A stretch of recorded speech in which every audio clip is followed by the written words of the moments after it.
Abra comigo a sua Bíblia no livro de Provérbios, capítulo 9, nós vamos ler um versículo só, o versículo 10.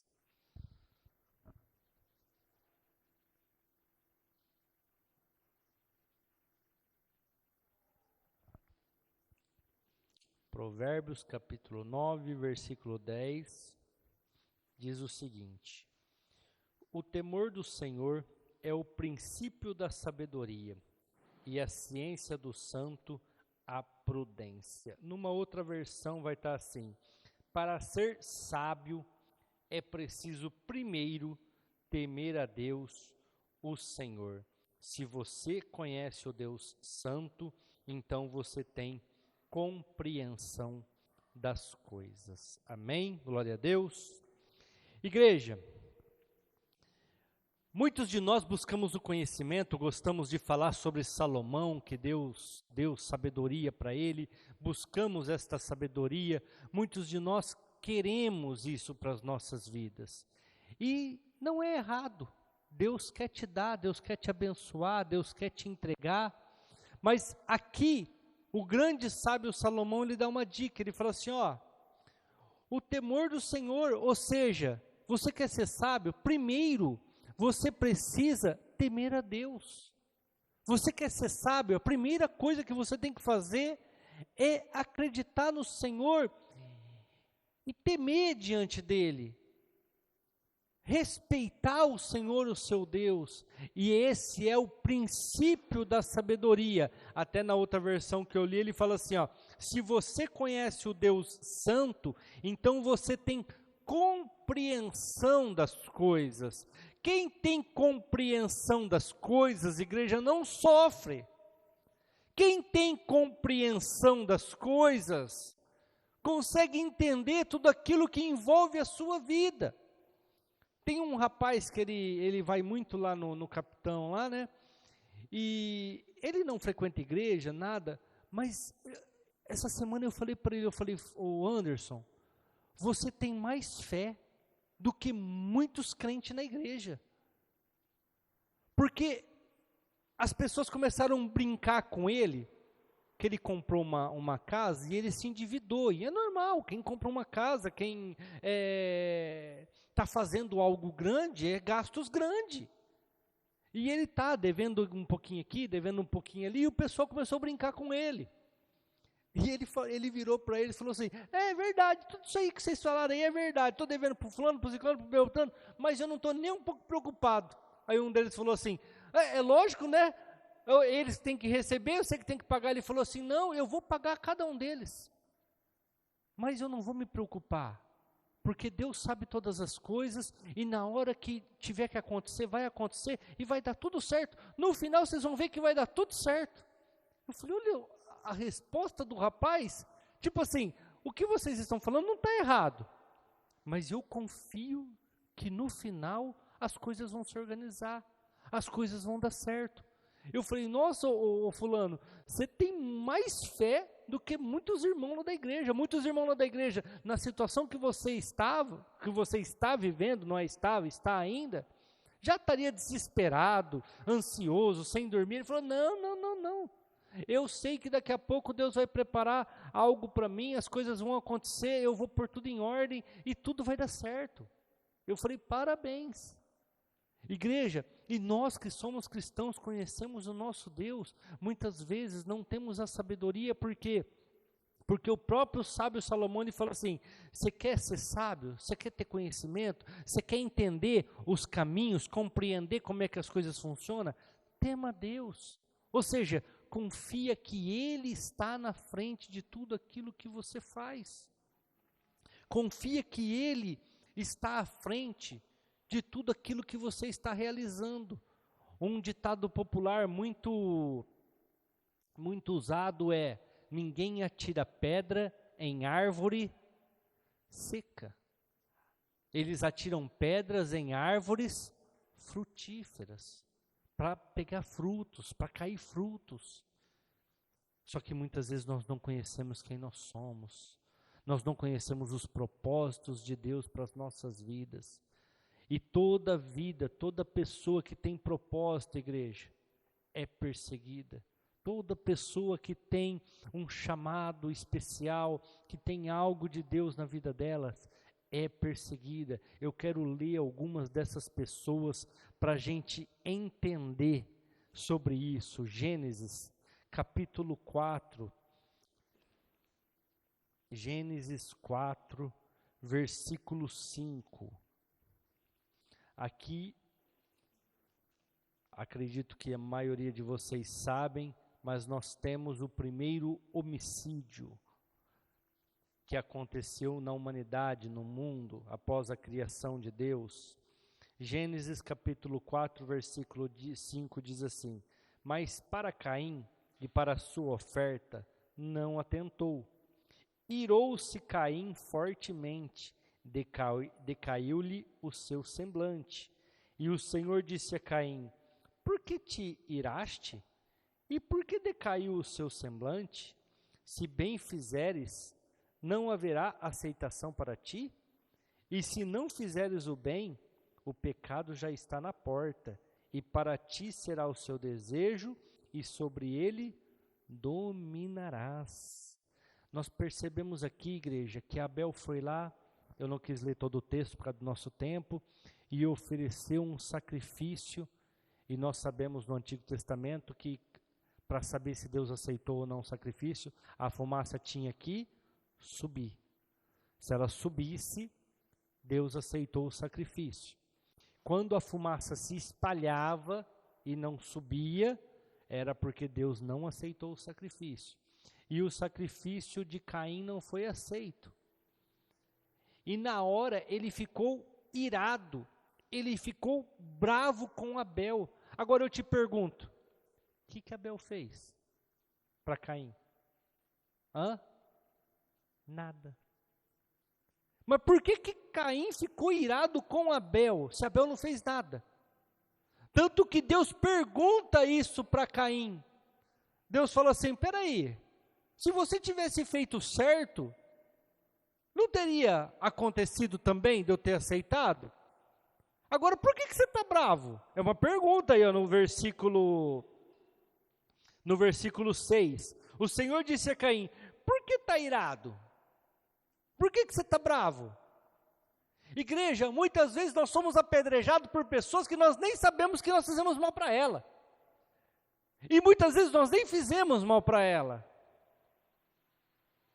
Muitas vezes você, com muito custo, com muita dificuldade, pagou, sei lá, às vezes um consórcio, vamos falar daquilo que eu entendo, por 5 anos, aí contemplou, você foi lá e trocou seu carro, o vizinho, o irmão, o amigo, o parente, o familiar, os pais, ficaram irados com você, porque você trocou o carro, e eles não.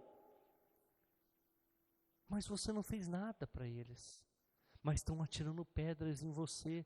Deus está falando para Caim aqui, por que você está bravo com Abel? Aí Deus fala assim, o pecado está na porta do teu coração, Caim. Se você não dominar ele vai te dominar. E aí, na minha Bíblia, que é uma Bíblia de estudo, a partir do versículo 8 está escrito assim, o primeiro homicídio. Porque o que Caim fez, igreja? Matou Abel. Matou Abel com uma pedrada. Agora, olha a situação. O que Abel fez para ele? Nada.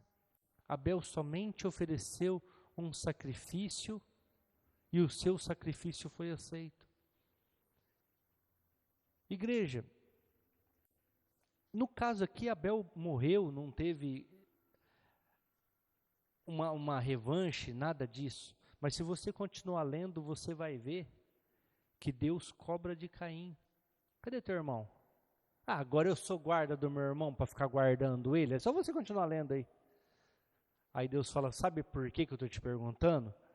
Porque o sangue dele está clamando da terra. Ou seja, eu sei que você matou ele. Eu sei o que você fez. Igreja, Deus sempre vai cobrar. Deus sempre vai ser o justo juiz. Só porque Abel fez uma adoração melhor do que Caim? Caim se achou no direito de matar o seu irmão. Agora eu quero falar uma outra situação voltada para a inveja. Abra sua Bíblia comigo um pouquinho para frente, no mesmo livro de Gênesis aí, 37. Gênesis 37, versículos 4 e 5. Vendo, pois, seus irmãos que o seu pai o amava mais do que a todos os seus irmãos, aborreceram-se e não podiam falar com ele pacificamente. Sonhou também José um sonho que contou a seus irmãos, por isso o aborreciam ainda mais. O que José fez para os irmãos dele, igreja? Nada. Mas o que fazia com os irmãos dele tivessem raiva de José, que nós acabamos de ler nesses 2 versículos? Uma das situações é o que o Guilherme falou ali. Ele teve um sonho. Algo que Deus tinha para ele. E qual que foi o erro de José? Está aí nesse texto, no segundo versículo que nós lemos e o Guilherme falou. Ele contou o sonho. Nós podemos sair contando sonhos para as pessoas, igreja? Quanto mais você conseguir manter em segredo, melhor é. Ele somente contou. E outra situação que faziam com que seus irmãos tivessem raiva de José, que está nesses 2 versículos. Um deles é que ele sonhou e contou o sonho. Outra situação que fazia com que os irmãos tivessem raiva de José. O pai amava mais ele do que os seus irmãos. Qual que é a culpa de José disso, igreja? Nada, nenhuma. Mas isso gerava inveja. Isso gerava dificuldades. E se você parar para analisar os contextos, você vai ver que os outros irmãos de José eram filhos de Leia. Leia podia ter filhos, Leia tinha muitos filhos. E José era filho de Raquel, a quem Jacó tanto amava e era estéril. E ela clamou e Deus deu condições dela ter um filho chamado José. Depois, posteriormente, depois que José, por causa dessa inveja toda dos seus irmãos, foi vendido como escravo para o Egito e falaram para o seu pai que ele havia morrido por um animal no deserto. Raquel tem mais um filho, alguém lembra o nome dele? Benjamim. E no parto, o que acontece com ela? Ela morre. Então, por que José amava tanto esse filho José? Porque era filho de Raquel. A mulher por quem ele trabalhou 14 anos. Todo mundo lembra da história, ele trabalhou 7 anos, na hora de receber a filha, que ele trabalhou por Raquel, o sogro enganou ele, Labão enganou ele lá e pôs Leia, Lia, depende a versão, cada versão é um nome, né? Aí ele falou, não, mas não é essa mulher aqui que eu trabalhei, não. Ele falou, não, mas não se dá primeiro a mais nova do que a mais velha. Primeiro você casa a mais velha.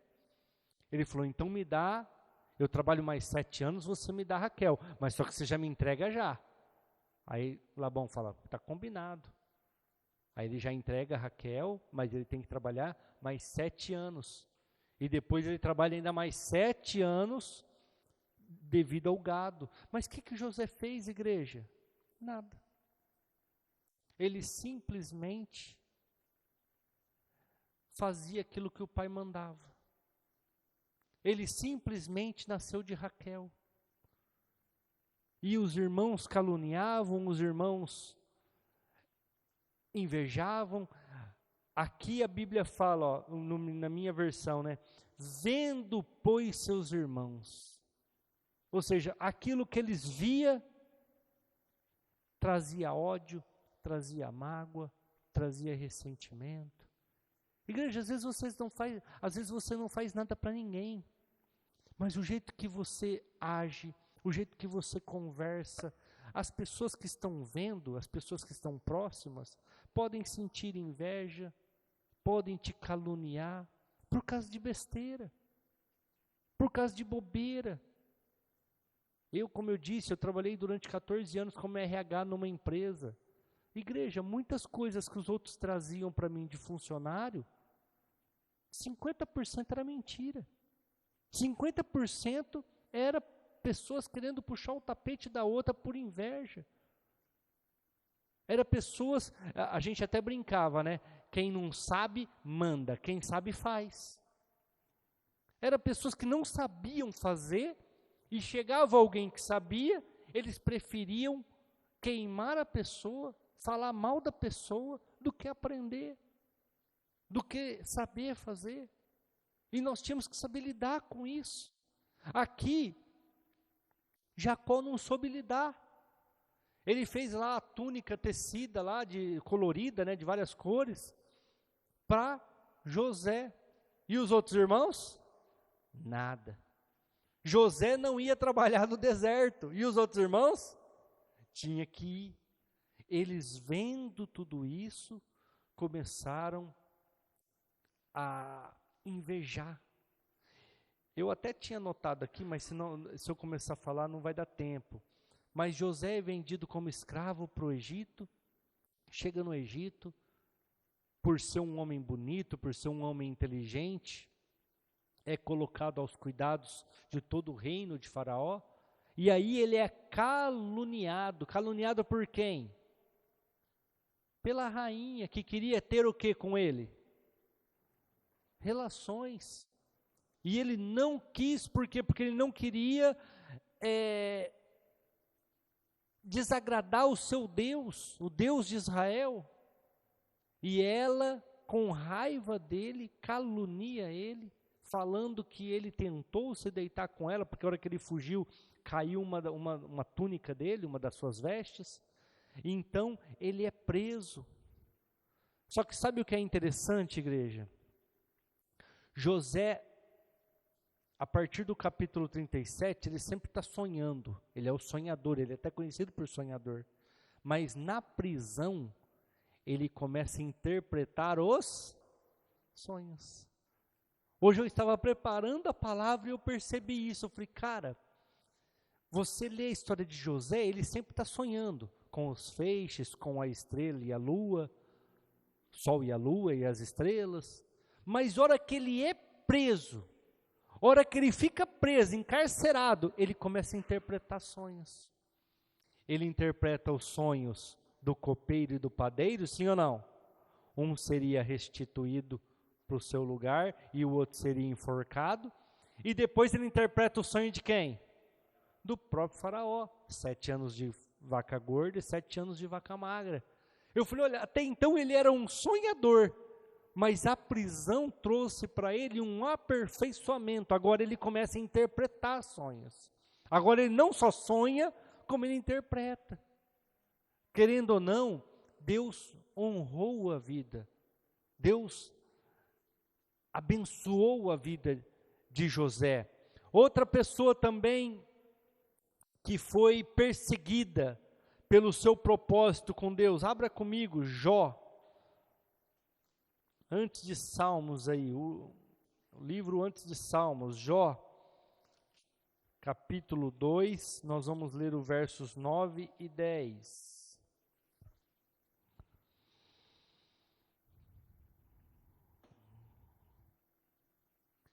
Então sua mulher lhe disse, ainda retens a tua sinceridade?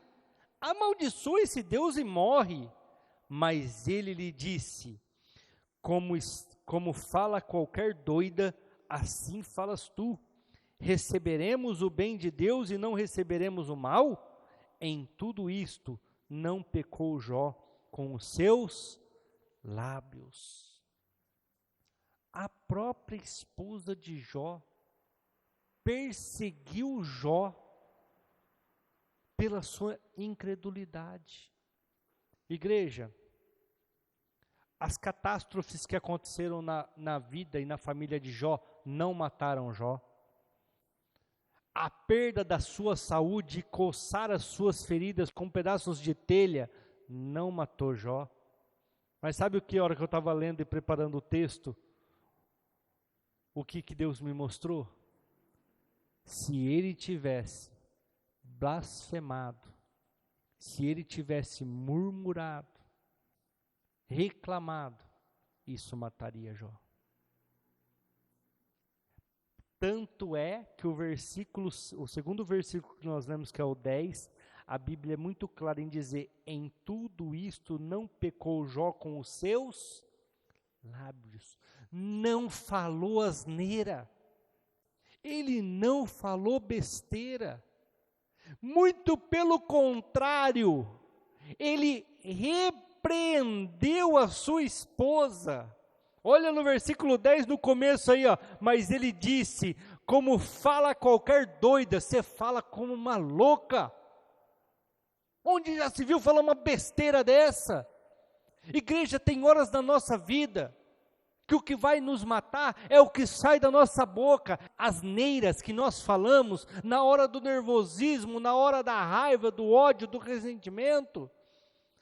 E é o que o diabo quer que você põe para fora, e ele vai instigar pessoas a vir em você e fazer você falar isso, fazer você colocar para fora isso. E é nessas horas que você tem que ter a sabedoria que Jó teve.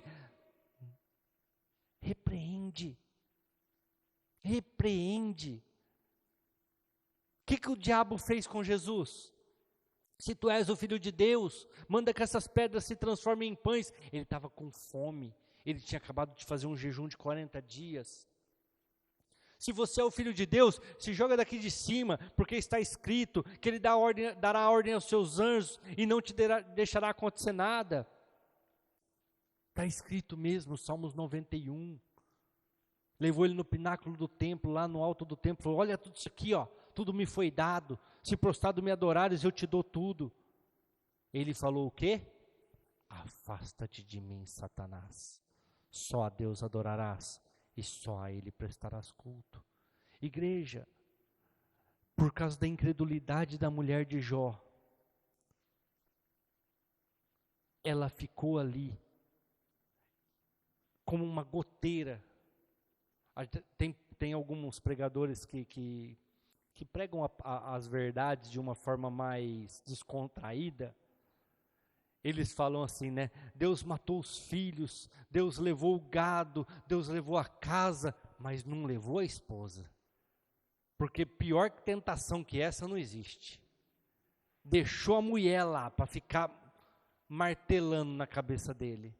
Igreja, e a esposa dele, se ele blasfemasse, certamente ele ia morrer. Porque qual que era o combinado de Satanás e Deus? Pode tirar, porque ele não vai blasfemar. Pode tirar. Ele não vai blasfemar.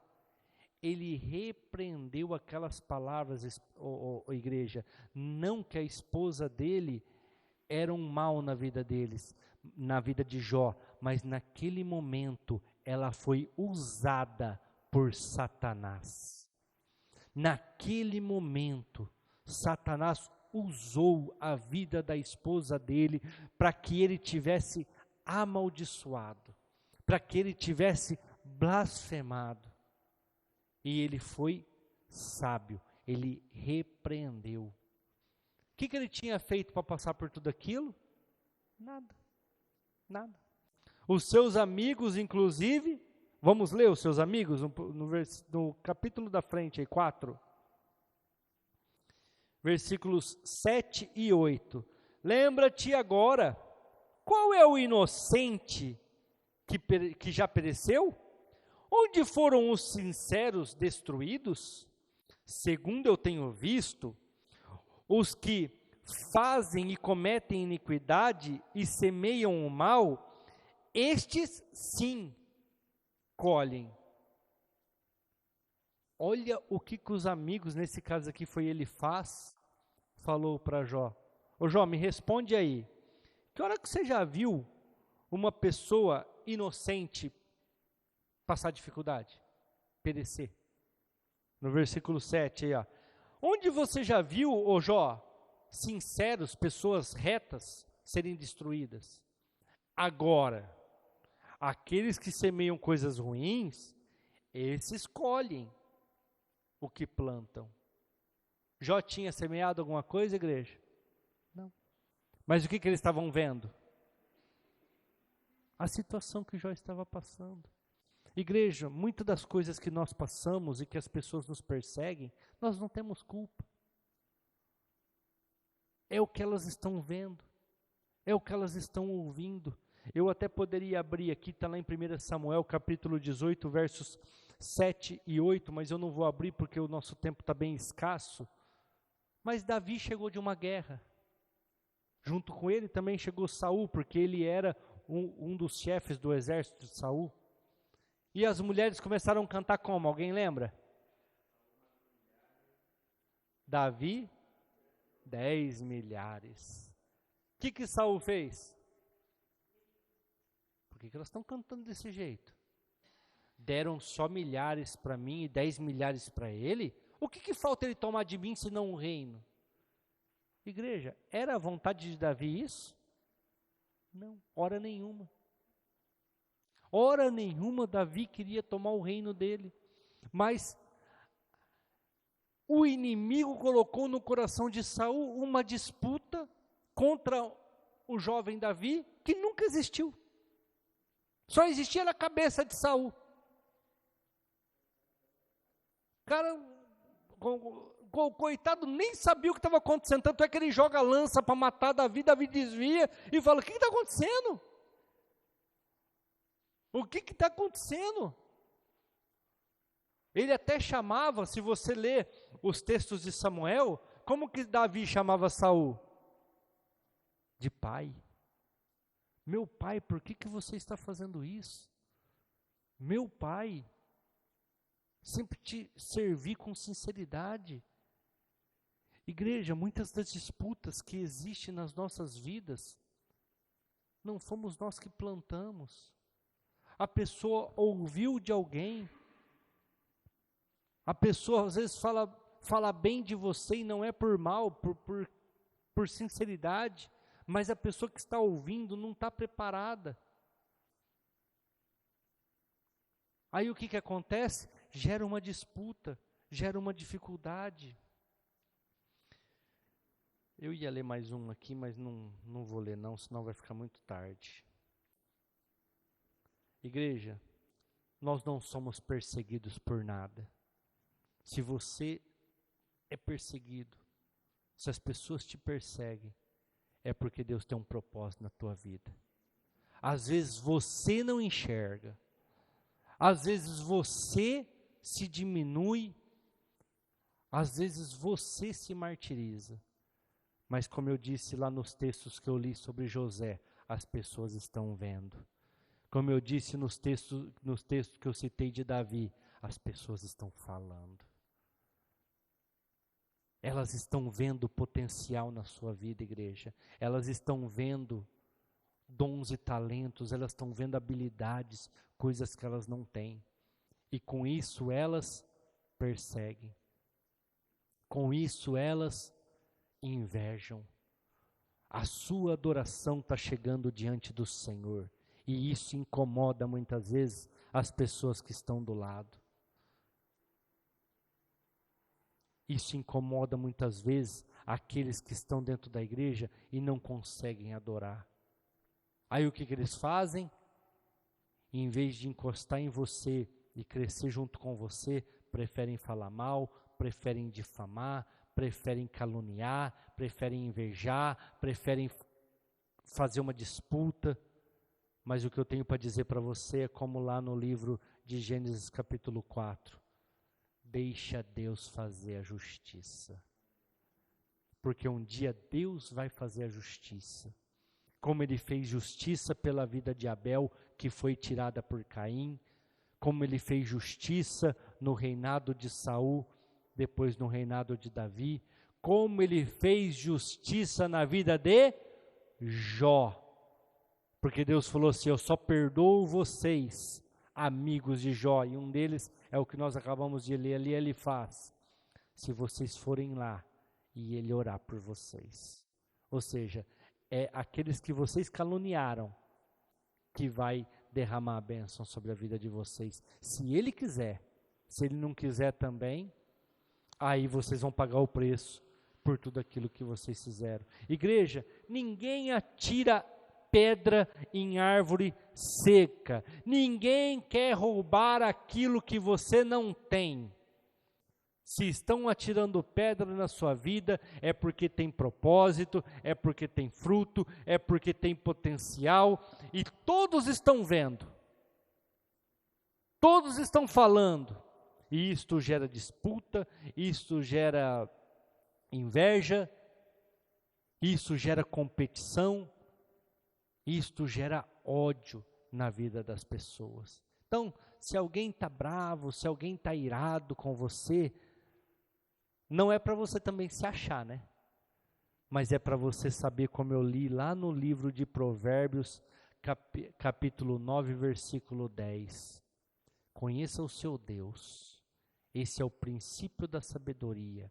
E você vai entender os caminhos que Ele tem para você. E quando você entende os caminhos que Ele tem para você, você não se preocupa com o invejoso, você não se preocupa com o irmão ou a irmã que virou a cara para você, você não se preocupa com as pessoas falando mal de você, você não se preocupa com nada, porque você sabe que você crê em Deus, que você tem um propósito, que você tem um objetivo e você precisa cumprir. Assim foi José, assim foi o primeiro homicídio, Abel. Ele fez o que ele tinha que fazer. Ah, mas ele morreu, pastor. Não tem problema, Deus julgou. Assim foi Jesus, que foi entregue numa cruz por inveja. O próprio Pilatos fala: se defende aqui, Jesus, porque eu sei que eles estão entregando você para a morte por inveja. Sempre vai ser assim, nunca vai mudar. Uma vez, como chama aquele que brilha no escuro, um vagalume, estava ali brilhando e uma cobra dando bote, tentando pegar ele, né? Daqui a pouco ele parou e falou: cobra, para, vamos conversar. Por que você quer me comer? Eu não faço parte da sua cadeia alimentar. O que está acontecendo? Por que você quer me pegar? Eu não satisfaço. A cobra falou assim: o teu brilho me incomoda, a tua luz me incomoda, eu quero te matar para você parar de brilhar.